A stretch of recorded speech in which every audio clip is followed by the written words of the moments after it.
Yüreğimin ağrısı verilmir aman, ayrılığın acısı oldu yaman.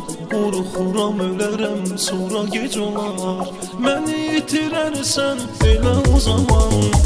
Yüreğimin ağrısı verilmir aman, ayrılığın acısı oldu yaman.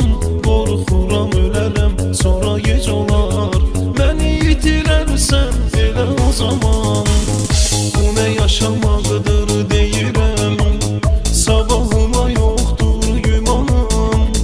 Mən daha ölmək istəyirəm, ölüm qutarsın canım.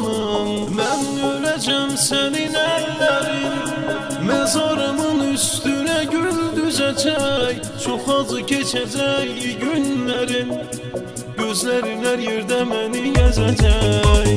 Mən öləcəm sənin əllərin, məzarımın üstünə gül düzəcək. Çox acı keçəcək günlərin, gözlərin hər yerdə məni gəzəcək.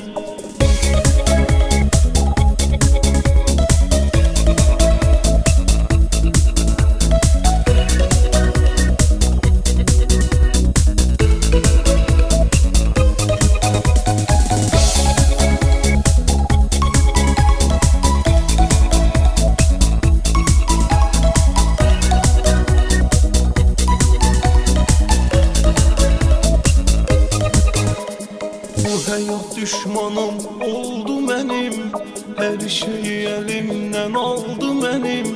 Var idi bir arzum biz bir olaq, o da ürəyimdə qaldı mənim. Bu həyat düşmanım oldu mənim, hər şeyi əlimdən aldı mənim. Var idi bir arzum biz bir olaq, o da ürəyimdə qaldı mənim. Bu nə yaşamaqdır deyirəm, sabahıma yoxdur gümanım. Mən daha ölmək istəyirəm, ölüm qutarsın canım. Mən öləcəm sənin əllərin, məzarımın üstünə gül düzəcək. Çox acı keçəcək günlərin, gözlərin hər yerdə məni gəzəcək. Mən öləcəm